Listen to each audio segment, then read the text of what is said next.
All right. Welcome everyone. So we'll do a slow start. Today your host will be Nara, and we have Lincoln here from Rebee Health. So feel free to drop your introductions in the chat or just unmute yourself and just yeah, talk to us and have a little networking session before we start. Okay, good afternoon, everyone. My name is Nara from Lead Ventures, and I'm glad to welcome everyone here today. Feel free to introduce yourself and your startup, what you're working on or planning in the chat box. We'd love to hear from you. So we also have Lincoln here who will be in the webinar with us today. He's going to share his story of Rebee Health. Just stay tuned as we welcome more people in, and we'll start shortly. Okay, so let's start today's session.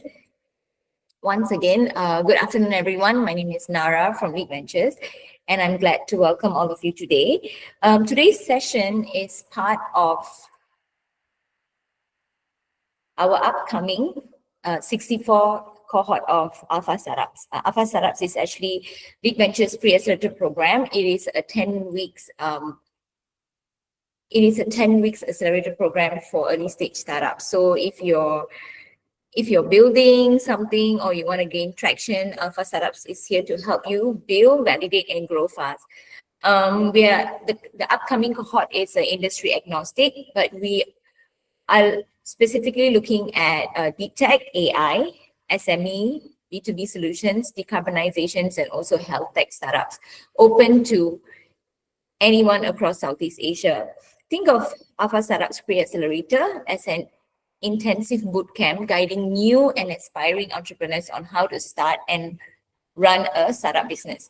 To learn more, visit the link. We'll be sharing the link shortly in the chat box, so you can click the link and find out more.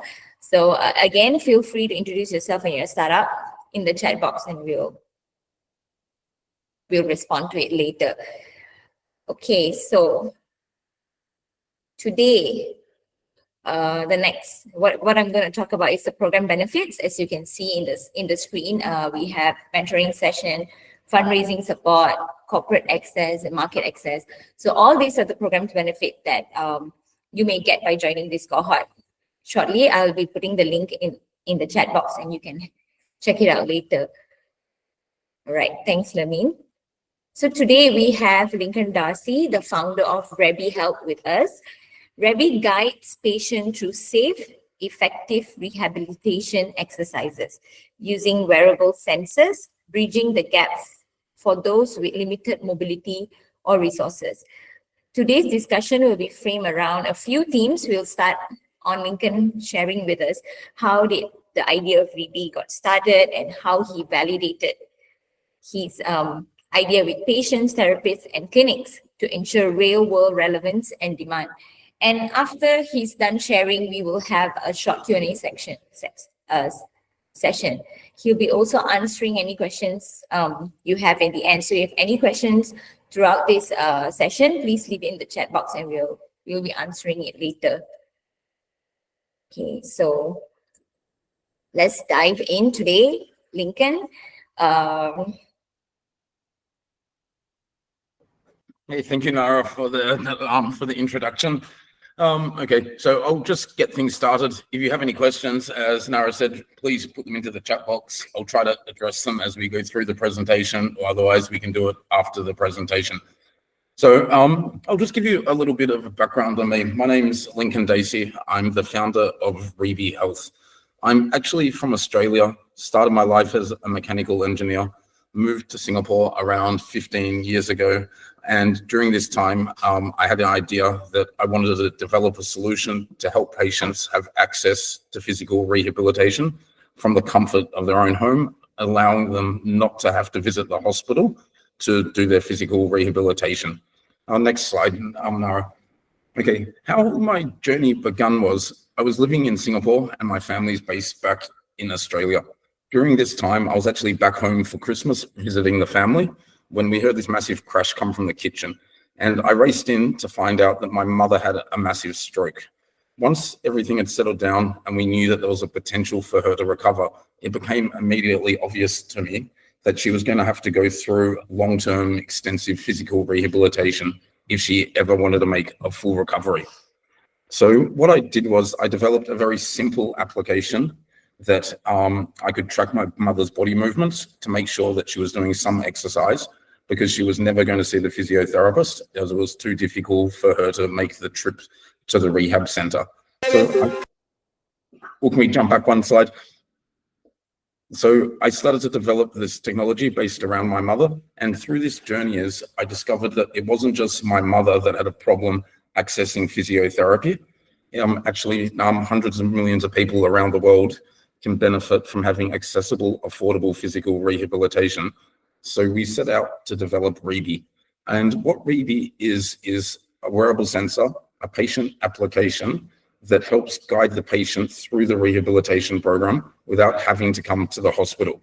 So you can see the video here on the right-hand side this is a version of our application working. The patient here is wearing the sensor on their thigh, and the application mirrors their movements in real time, telling the patient if they're doing the exercises correctly, and then sends back this rehabilitation data such as compliance, how the exercises perform correctly, back to the physiotherapist at the hospital to analyze their patient progress remotely. So we set out on this journey about 5 years ago. And when we started, it didn't work as nicely as you see in these videos. It actually took a lot of different product development, going out, testing with customers, coming back, redeveloping the product until we got to this point when we're now able to expand our technologies into many hospitals around Southeast Asia. Next slide. Okay, so how it all begun was back in 2020. I quit my first full-time job, and I decided that I was going to build this application. After around 6 months of product development, we had actually managed to develop a therapist web portal through a patient application and a patient application that guides the patient through the rehabilitation program. Being me, I wanted to run out and test this with as many hospitals as possible. Little did I know then that I thought I had the greatest application. I thought it would work and people would start buying my technology. But with a basic app with only around 5 or 6 exercises, we discovered we didn't have enough exercises to really work with hospitals. The data that we're collecting through the application, it wasn't clear to the patients what they were doing when they were performing the exercises. And when we translated this data back to the hospital, they couldn't understand what the patient was doing. So basically every hospital that I went out to visit, they actually laughed at me. There was many occasions when people have said, "Hey, Lincoln, if you can ever make this technology work, please take my card. I'm happy to buy you a coffee if the technology works." And this really sort of spurred me on to think, okay, if hospitals do not find our technology is ready to be used, if the technology we developed needs more validation, what do we have to do now to actually get our first users, so potentially in the future that we can work with hospital patients? Next slide. So we had to become very creative. So I was doing an accelerator program similar to the LEAP program in Singapore, and I came across the founder of Reach 52, an NGO company that was at the very early stages at this stage. And he said that he could help me do a small-scale clinical trial in the Philippines where we could test our application with real-world patients. When we went out to the Philippines, we discovered there was a lot of issues that we didn't know was going to happen. First, the village had no internet access or telecommunication network. So we had to redevelop the application so we could work in an offline model where the therapist would carry the tablets to the main office in Manila, load the exercises for the patient, take it down, let the people in the village do the exercises, and take it back to upload the data so the physiotherapist could prescribe it. So we found this was our first challenge. The app wasn't developed for places that didn't have internet connection. Then we found that our users were also very confused how to use the technology. One, the sensor technology, the Bluetooth connection wasn't stable. So it kept cutting out during the exercise program. So this was our first major hurdle that we had. The next thing is when we developed the application, even though we thought it worked well, we discovered that it had about 20 clicks to start the application. So it was too difficult to train the patients quickly how to use our technology. but also the therapist app that we developed couldn't be used efficiently to assign exercises to the patients. So we really had to start to think, how can we make the application easier to navigate to the patients? How do we make the therapist application work on the therapist's mobile phone? And then we had to get over the stability issues with the application. But working with these first patients gave us our first product validation. Our technology potentially can work. And it also told us what we need to fix if we ever wish to work with larger organizations. Next slide, thank you.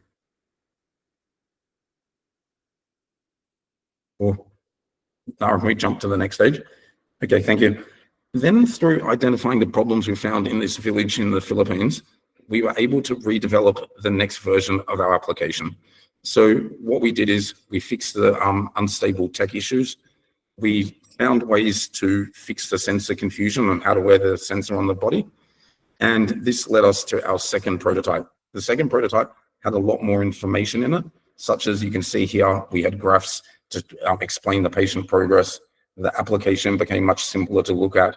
And we actually put a sticker on the sensor so they knew which way to orientate it. And this would really help clear up a lot of our first issues that we had. And it was really good having this safe village far away from the world to actually test our technology. Next slide. Okay, so then we built the next version of the application that when we wanted to start working with hospitals. We first found out one problem was at this stage, we couldn't use a therapist application, as healthcare providers in Singapore weren't allowed to use their mobile phone to transfer patient data. So we built out a therapist web portal where the therapist could log into the system using their computer, and then we gave data insights on how the patient is progressing. Once again, we learned the data insights that we're providing didn't enable the therapist to adequately modify the patient's exercise program or track their progress remotely. So we had to also look at how do we fix these problems. Next step, thank you. Okay, we also had the problem with where the patients were getting confused which exercise they were meant to do. So we started to add in things such as little icons that show the patient how to do the exercises. And then we reinforce this with the name of the exercises. By adding the clear labeling with the icons, we also discovered that people that couldn't read English could use our application on the next version. Next slide, thank you. We also had noticed from these trials in the Philippines, patients were confused where to position the sensor on their body. Should it go on the arm? Should it go on the chest? So we started to put in simple icon videos that told the patient where the sensor on the chest or on the ankle, and that the blue light should be facing towards them. Once we added these in, we found that people could easily understand from following the pictures which way to wear the sensor, and this made a much better user experience for the patients. Next slide. We also learned a lot about the application. So from these 15 patients, we learned that we had to simplify the application. We had to add less buttons in, we had to add less colors, and we had to make the user interface very simple. So we came up with this new version, which we thought would solve all of our issues. But as we discovered, we still had too much information on it. Geriatric patients were getting confused by the different colors on the screen, and they weren't sure what they were following when they were doing their exercises. So we started to look at, do we need to declutter this? But once we had solved these problems, this is where we really started to be able to grow in Singapore. So this led us to our first community rehabilitation pilot. We started working with these very, leading orthopedic surgeons that were running community rehab programs. And when COVID actually hit, all of the clinical trials that we had were stopped. And so we had to figure out different ways to get more patient data.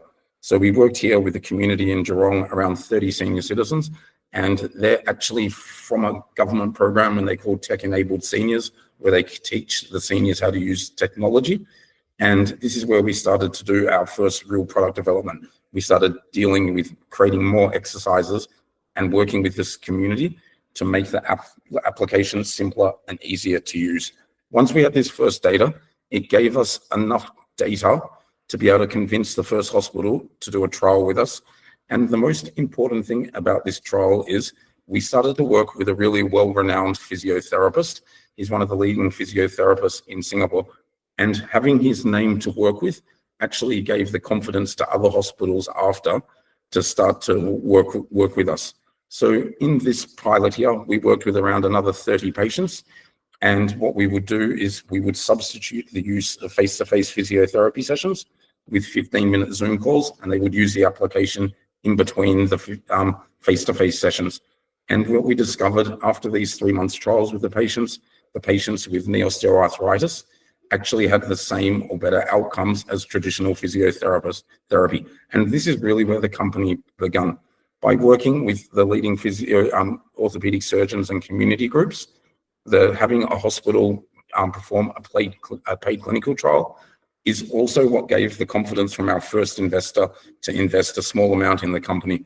And why this was so important was not so much how much money, but it allowed us to hire a team of interns so we could actually progress our product development faster.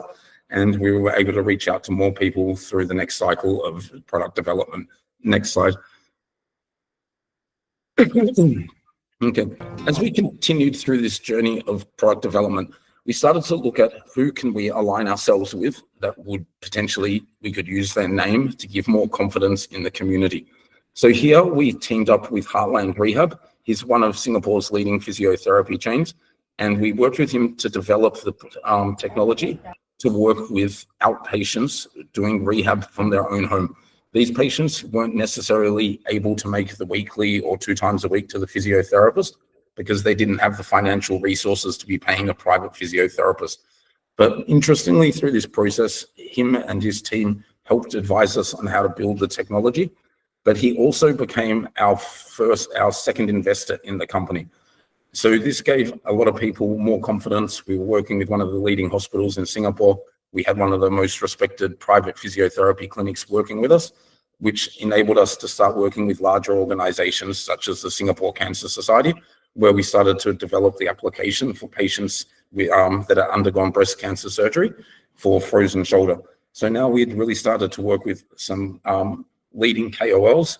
We have some reputable institutions that were partnering with us in our product development. And this was starting to get some attention from investors to enable us to hire our first team. So please, next slide.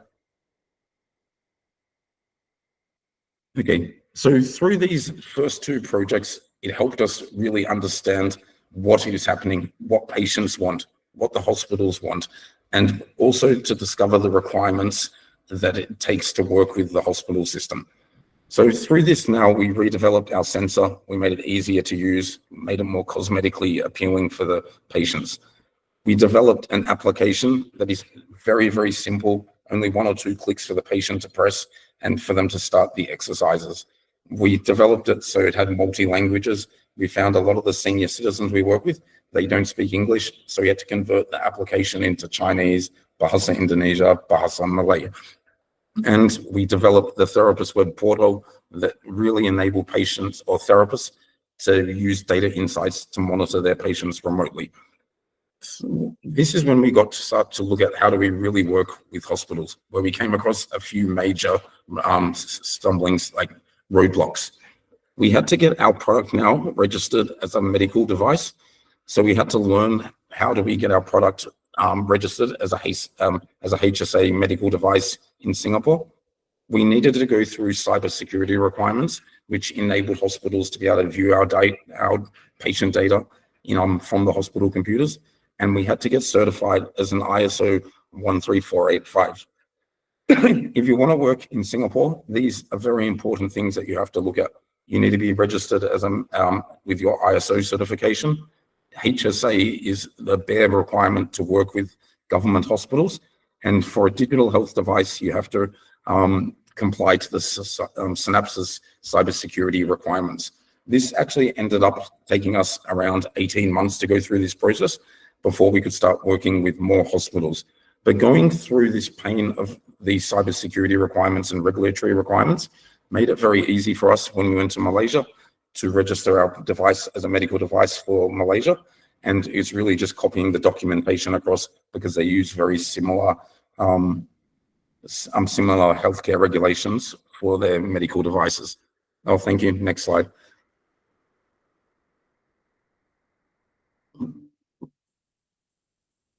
Well, I think you missed, go back 2 slides. Okay. Once we finally had all of our regulatory requirements in place, it started to make it possible for us to go much, much faster. So we actually applied for a grant with the Temasek Foundation, and they gave us $500,000 Singapore dollars to develop what I called the National Clinical Trial. And so we went out and approached every hospital in Singapore, and we asked them, would you like to be part of the National Clinical Trial? And over 12 months, we had around 450 patients who had total knee replacements use Rebee.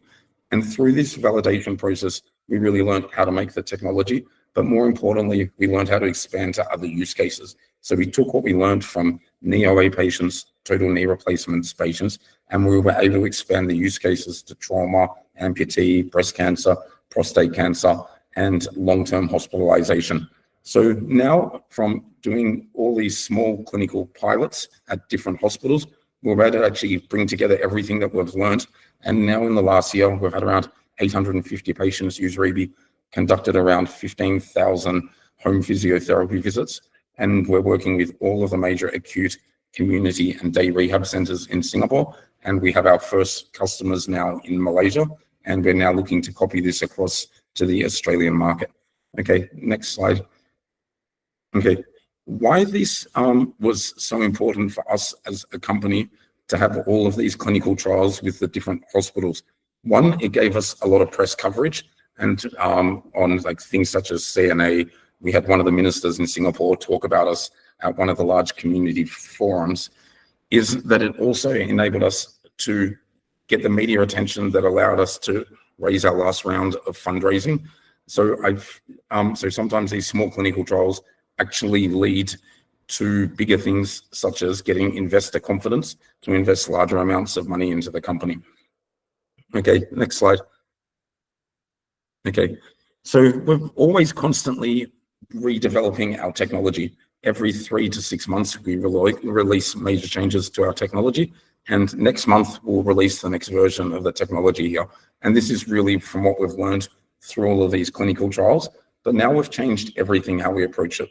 As you can see now, the application user interface is simpler than before.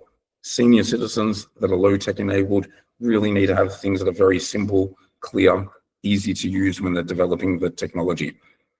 Then we changed how the clinicians see our data. We used to give graphs, so the therapist would have to log in, look at the graph, and see if the patient's getting better or worse. But what we discovered was that therapists don't see information in graphs and like in bar graphs, line charts. They see things in numbers. So now instead of actually giving them graphs, we give them data insights on how the patient is progressing, and we tell them which exercises they're performing well, which ones they're not performing well, in a simple report where they can download, send this to the patient. The patient knows how they're progressing, and it just makes the therapist have much faster decision making. Okay, next slide. I think this is the end of the slides here, but the point is I would like to bring across from this presentation, to develop a medical device product is extremely complicated, and you have to really break it down into very small parts. My recommendations would be to anyone wanting to make a medical device or any technology is build a very simple MVP, something that you can go out, hand to users, get them to test and trial the technology, and then use this feedback to redevelop the next version of the technology. And the faster you can do this with the more amount of people, the quicker it is to validate the technology and build something where there's really a demand for. When looking for partners to work with, my biggest mistake was I tried to work with too many hospitals at one time. So I was getting so much feedback, and this made it very difficult for me to work out what was really important and what wasn't. And one thing I learned now, it's more important who you work with, what name they have, and which hospital it is, because the more reputable your partners are, the easier it is to go to the next hospital when you've developed something that really works, and it makes it easier to scale the technology. So that's really all from me today, but I'm happy to take any questions. Okay, so Lincoln, thank you for sharing your journey just now. It's really incredible. We have a few questions actually from Noor Ain. The first question is, how long is your product testing and validation process before you work with hospitals in Singapore? Okay, the testing and validation process before we could work with hospitals in Singapore was realistically about 2.5 years from when we first engaged, developed our first release of our product until we could actually bring it into the hospital system. So this is one of the hardest parts, really. How do we prove the technology works, it's safe, it's stable before it comes into the hospitals? And then when we got into the hospitals, it was around another 2 years of validation studies before we could just start to build out the application to work with different chronic health conditions. I hope that answers your question there. Okay, so the next question from also her, how do you offer the price to hospital? Make sure it's affordable and still profitable. Okay, this is actually the most difficult part about developing medical technology. So what we had to work out is how much cost savings do we save the hospital by using Rebee if we could keep patients outside of the hospital.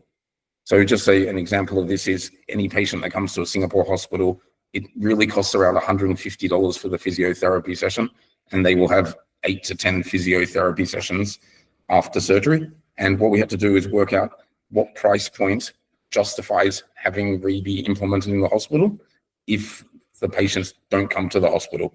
So we had to work out about our cost to sell Rebee was about 50% of the total cost of rehabilitation for the patient.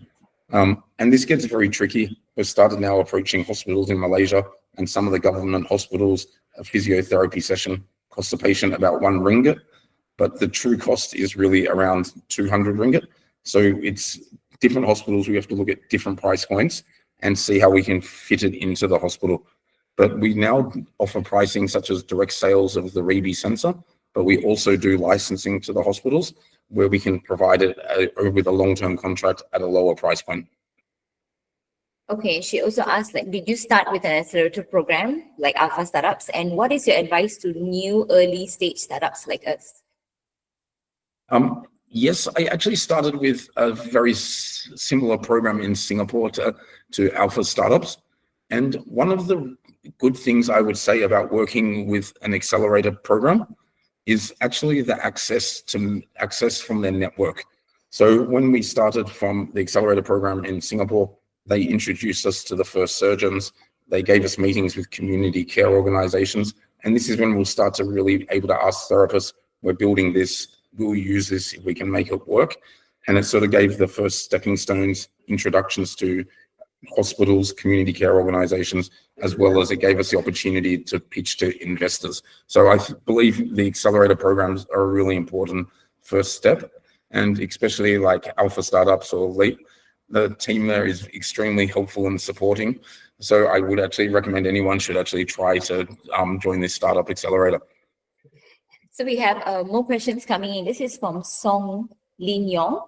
Do you have people on your team who handle the technical side of the Healthtech platform? Example, building the app, fixing the bugs from time to time based on the feedback given. Okay, yeah. So now we have a team. Inside the team, there's, I think, 9 full-time people at the moment. And we break up the team there's 5 people, 6 people in the tech team. And then we have 2 customer-facing people in the team. They're going out, getting the feedback from the hospitals. They go out with the developers, see the problems, and address how we can fix the problems. So our technical team is very hands-on. They're very often out with the customers. They're out working with the patients, and they're really looking at how can we make the technology easier to use so more people will come on board and use our technology. Okay, so how did you get people with a tech background to work with you in the early stages? Did you offer them any incentive? She's asking this question because she wants to start a medical health venture, but I don't have anyone with a tech background and I'm trying to figure out how to get them involved. Okay, this is the most difficult part, actually. I give you a bit of a story on this. We first started working I started with two original co-founders, and I'm a mechanical engineer. We had a consultant and an oil trader. So none of us actually had any experience in healthcare or developing an application. So what we did is we thought we could pay an outsourcing company to develop the very first application. And actually this failed miserably. After 6 months, we really weren't getting anywhere. We started to see that technology couldn't work. So what we did is we went out to the universities and we actually asked, is there anyone that would like to come work part-time with us and help us develop the technology, or maybe keep more of an oversight to what the outsourcing company was doing. And this is how we had our first full-time tech person join the company. And now actually 5 years later, he's the CTO of the company and working full-time with us. But how we got our first employees was from raising a bit of money. We hired some interns, and then the interns became full-time employees or part-time employees while they were studying. And this is how we got the first people. Along the way, working with different people in the company, many of the people have become now shareholders in the company. And so they have a share in the company to help offset some of the wages they couldn't get before we had raised any capital. I hope that answers your question there. Okay, I see one question there. In the early stage, how did you build the device? Are you actually talking about the sensor technology or the application? Okay. Okay, with this. You actually unmute yourself. Surya, you can actually, in the early stage, how do you build the device? Surya is actually talking about the sensor technology. Okay, the very first sensor technology, we were quite lucky. In Singapore, there's an institution, a government institution called A*STAR, and they have a lot of programs that help early stage companies develop their technology. And our very first sensor design, we approached A*STAR, and they were developing a IMU sensor internally, and they allowed us to borrow some of their sensors and to see if there's actually a market demand. And once we knew that there was a demand from the market to use the technology, we actually approached manufacturers in China, and we worked with them to develop the sensor technology for us. But the first step was we worked with the research institute, found a way to get the sensors basically free of charge, test that we had the technology. And then when we realized what we needed inside the technology, then we went out and built our own versions of the sensors. Okay, Surya, I hope that answers your question. There's also another question from Huen Wee. What is the legal scope and coverage that is required to fit in and addressed in your setup? For example, device application, clinical trial agreements, what else? Okay, this is a very broad question. Okay, so the main things that we have to address is the regulatory requirements, such as the ISO certification, then the cybersecurity protocols or requirements from different governments. So for each country that you go into, the cybersecurity requirements to work with patients is slightly different. So we have to make sure that these things meet the local standards. And then when we're addressing working with patients from a legal side, we always work through the hospital. So the patients are covered under the hospital insurance, as opposed to us directly dealing with the patients. And this way it takes some of the liability away from us, because we're not providing the devices to the hospitals. Okay. Another question from William C. Is this business EBITDA positive? What is the future plan for this business for the next 3 years? Okay, we're definitely not EBITDA positive yet, but our future business plans are, so we will continue growing in Singapore, and then we're looking to grow into Malaysia, Australia, Indonesia, and India as the next steps. So that's really our plans for the next 3 years. But now we're also looking at how can we look at other illnesses that aren't necessarily like the range of motion that we do now for physiotherapy, but how can we connect with other devices to provide a more comprehensive rehabilitation solution? Okay, another question from L. Chan. Is A* Research Institution access only open to Singaporean citizens or residents? Oh, that's a very good question. I'm not Singaporean. I am a resident here as an employment pass, but they will definitely work with you if you have a business plan and some traction in the market. So if you can show them that, okay, I have some hospitals that want to work with me, as in our case, they will definitely partner you with the correct research or research institution under them to help you bring their product to market. And they do have some specific programs that help digital health companies or people looking at sensor technology. If you want, I can send out an email later to just with these department names, and they're actually set up to help companies get started with their tech development. Okay, nice. Lincoln, I actually also have some questions for you. In terms of user trust and confidence were crucial in building Rebee, right? How did you make Rebee intuitive and reassuring for patients and also the therapists? Okay. This actually, how do we make it reassuring to the patients and to the therapists is a very interesting question. And it goes much beyond the technical side of the application. The hardest part for us was actually to convince the physiotherapists that the technology we're developing could provide the same outcomes to patients as traditional face-to-face physiotherapy. Once we could convince the physiotherapists, our job actually became much easier as the physiotherapists start offering the product to the patients. And we found that when the physiotherapists or the surgeons in the hospitals suggest, why don't you try Rebee, the uptake is much higher. I guess it's a scenario of when the doctor asks you to take medicine, to take a specific medicine, that you actually take it.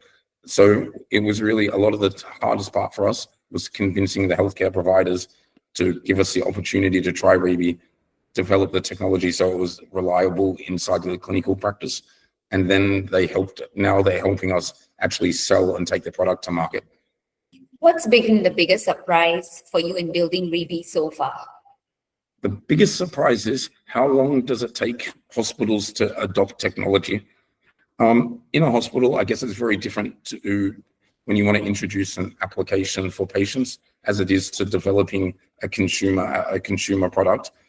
The hospital timeline we found is around 6 to 18 months to adopt a technology because the clinical workflow is very hard to establish.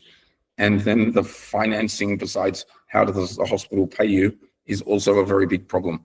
So these were things that I didn't actually foresee when I first started out in the journey, that a lot of healthcare is about being patient, working with large groups of people from different parts of the organization and making sure that everybody is aligned and running in the same direction to the hospital's end goal. And this was the hardest part for me to understand is because the doctor didn't want to use it, it doesn't necessarily, because the doctor wants to use it, it doesn't necessarily mean the hospital can use it if the finance department, the management also don't align to that this is with their strategy to implement digital health products. So I think that was really the biggest complication for me along this journey.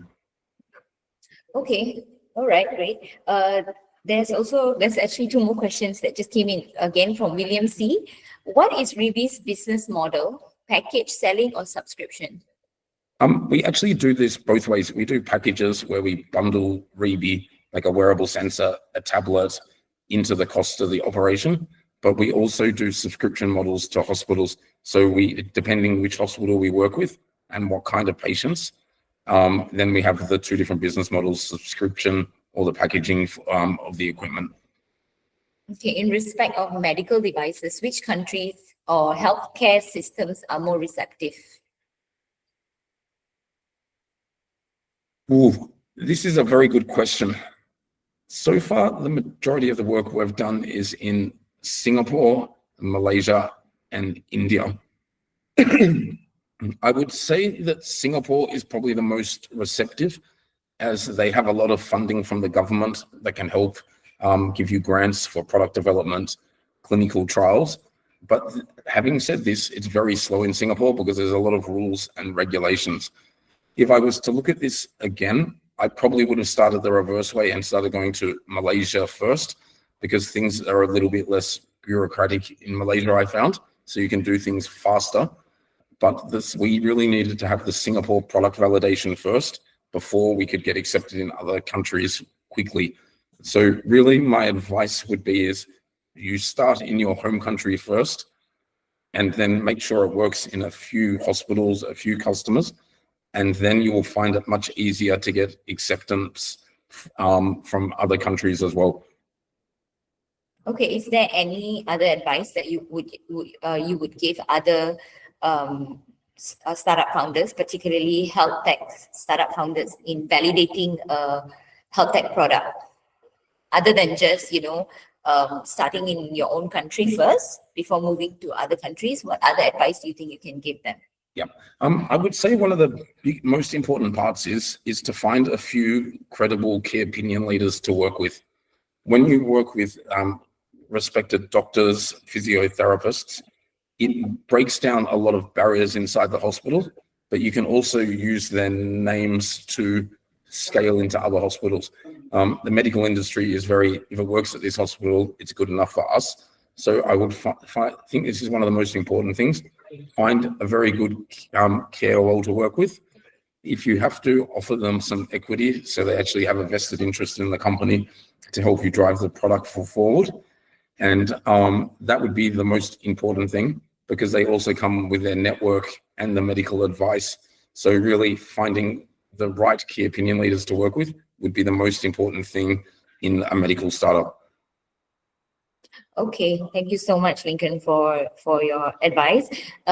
Looks like we don't have any more questions. So today's session, I would like to share a quick reminder. Today's session is actually part of our upcoming 64th cohort of Alpha Startups Pre-Accelerator Program. Applications are now open. If you are early stage startup founder who needs to go through market validation, please sign up to the program. The program will start at the end of the month. And thank you so much for thank you so much for joining us today. Thank you so much, Lincoln. Your insights today was really, really incredible. Thank you so much. Thanks everybody for joining. Thanks everyone. Have a good day. Thank you.